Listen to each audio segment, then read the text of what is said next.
سەرنجتان بۆ چەند هەواڵێک ڕائەکێشم. ئەو کارمەندەی هاتوچۆی سلێمانی کە بەڕێزەوە شۆفێرەکان بەڕێ ئەکات نهێنیەکەتان پێ ئەڵێم. هەروەها باس لە حاڵەتێکی ئۆتیزم ئەەکەم کە بە ماوەی چەند ساڵێک حاڵەتەکەی بەرەو باشی چووە.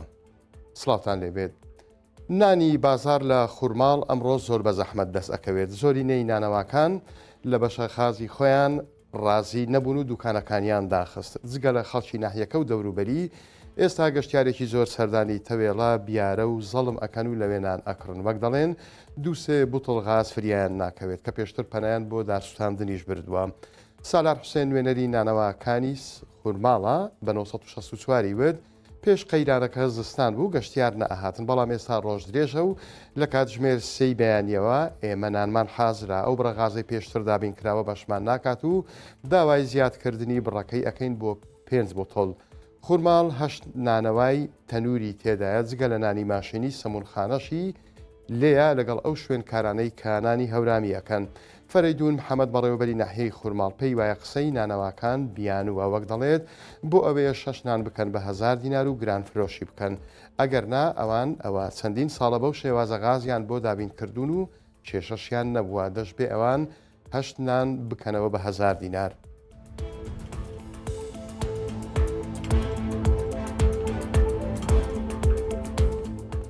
با سەر و کڵاوێکی نظامی و دەستکێشێکی سپیەوە لەسەر شەقام دەیبینی دانەدانا و بەڕێزەوە ڕێنمایی بە ئۆتۆمبیلەکان دەدات. ئەو کارمەندە جیاوازە باساک ئەبوو بەکرا کە کارمەندی هاتوچۆی سلێمانیە و بەهۆی جوڵە سەرنجڕاکێشەکانیەوە لە کاتی دەوامی فەرمی هەموو چاوەکانی لە خۆی کۆکردوتەوە. باساک بە 1964 وت دەمەوێت لە ڕێگەی ئەو جوڵانەوە زیاتر جگە لەوەی کە زیاتر ڕێز لە شۆفێران بگرم پابەندیشان بکەم بە یاسا و ڕێنماییەکانی هاتوچۆ. قسەکەی دەرخەری ئەوێ زمانە خۆشەکە ڕەنگە کارە قورسەکانیش لە بەردەمیان ئاسان بکات. کاتێک ئەمڕۆ پەیامنێری 1964 لە سلێمانی سەردانی شوێنی ئەو کارمەندەی کرد، ئەو وەکو ڕاهاتنەیەک لە ئەنجامدانی جوڵەکانی بەردەوام بوو. باساک لای فولکەی پارێزگای سلێمانی کار دەکات و دەڵێت 22 ساڵە خزمەتی هەیە، بەڵام لەوەتەی لە ساڵی 2009 بە بڕیارێک گواستراوەتەوە سەر شەقام بەو شێوازە کاری فەرمی خۆی ئەنجام ئەدات. ئەو کارەکەی خۆی خۆش دەوێت، بۆیە دەڵێت هەرگیز ماندوو نابم.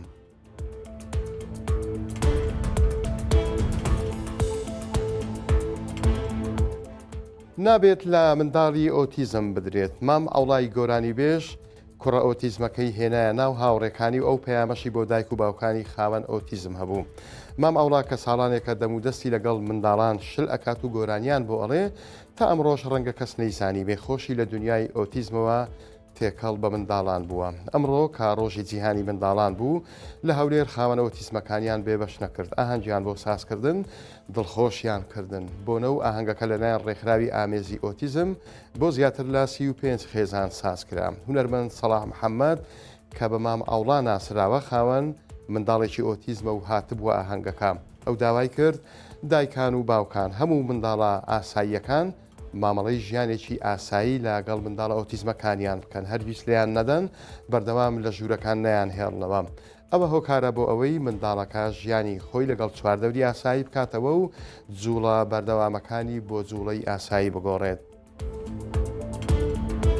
هەولێر و سلەیمانی و دهۆک لەگەڵ نەزەف و کەربەلا جەژنێکی گەرم و گورگان بەڕێکردەوە تا لە پێشەنجی پەیوەندی کۆمەڵایەتیەکان بوون. لە 4 ڕۆژی جەژندا لە سەرتاسەری عێراق زۆرتر جەژنە پیرۆزە و ئەحواڵی یەکتریان پرسیوە کە زیاتر لە 7 ملیۆن پەیوەندی هەبووە. لە ڕاگەیاندراوێکی دەستەی پەیوەندی و ڕاگەیاندنی عێراقی ئەوە باس کراوە داتاکان ئاشکرایان کردووەکە 6 ملیۆن پەیوەندی دەنجی و 10 ملیۆن کورتەنامە واتەنامەی دەستی تۆمار کراون. لە کاتێکدا قەبارەی داتا ئاڵ و گۆڕکراوەکان 10 تێرابایتی تێپەڕاندووە. تیمەکانی دەستەی ڕاگەیاندن و پەیوەندیەکان بە سەرکردنەوەی مەیدانیان لە 15 پارێزگادا جێبەجێ کردووە کە تیایدا 919 پشکنینی تەکنیکی بۆ تۆڕەکانی پەیوەندی ئەنجام دراون بە شێوازێک کە 463 پشکنین بۆ کۆمپانیای زەین و 456 پشکنینیش بۆ کۆمپانیای ئاسیا سێڵ بووە. ئەم جەژنی قوربانە حاجیان لە حەجکە سوکاریان لێرە لە هەرێمی کوردستان و عێراق جەژنیان کرد. جگە لە قوربانیکردن و جەژنە پیرۆزە ڕێگاکانی چوون بۆ سەیرانگاکان بەرنە ئەکەوتن. ئاماری هاتنی گەشتیارانیش بەرچاو بوون. تەنیا بۆ پارێزگای هەڵەبجە لە ڕۆژانی جەژن 100,000 گەشتیار سەردانی کردووە. هەر لەسەر بابەتی ئۆتیزم ئەمێنمەوە بە تایبەتیش کە ئەمڕۆ ڕۆژی جیهانی منداڵانە وەزیری کار و کاروباری کۆمەڵایەتی لە هەرێمی کوردستان ئەمڕۆ لەم بۆنەیە قسەی کردووە و باسی بابەتی ئۆتیزمی کردووە چیان بۆ کردوون یاخود چیان بۆ نەکردوون. کوێستان محەممەد وەزیری کار و کاروباری کۆمەڵایەتی هەرێمی کوردستان کۆنگرێکی ڕۆژنامەنووسی بەم بۆنەوە ساز کردبوو لە ئاهەنگێک کە تایبەت بوو بە ئۆتیزمەکان باسی لەوە کردبوو کە ئەوان بە سڕی کاریان لەسەر ئەوە کردووە کە منداڵە ئۆتیزمەکان ببنە خاوەن موچە و هەروەها خزمەت گوزاریەکانی خۆیان. ئەڵێ زۆر ڕێکارمان جێبەجێ کردووە هەموو ناوەکانیان کە باسی ناوەکانی شەکە زیاتر لە دۆسیەی 16,000 کەم ئەندام و منداڵی ئۆتیزمیان ڕەوانەی بەغدا کردووە بۆ ئەوەی لەگەڵ بودجەی 2026 موچە و خزمەت گوزاریەکانیان بۆ دابین بکرێ. دیارە لە هەرێمی کوردستانی ژمارەیەکی زۆر منداڵی ئۆتیزم هەن کە لەلایەن کە سوکاریانەوە بە خێو ئەکرێن و چاودێری ئەکرێن جگە لەمەش سنتەری ئۆتیزمیش هەن لە هەرێمی کوردستان کە لێرە ئاماژە بە بەشێکیان کراوە. وەزیری کار باسی ئەوەی کردووە ئەڵێ ئێستا زیاتر لە 1600 منداڵ لە سنتەرەکانی خزمەت گوزاری و فێربوون چارەسەر وەرئەگرن. بەڕێزان هەواڵەکانم پێشکەشکردن کاتێک خۆش بۆ ئێوە.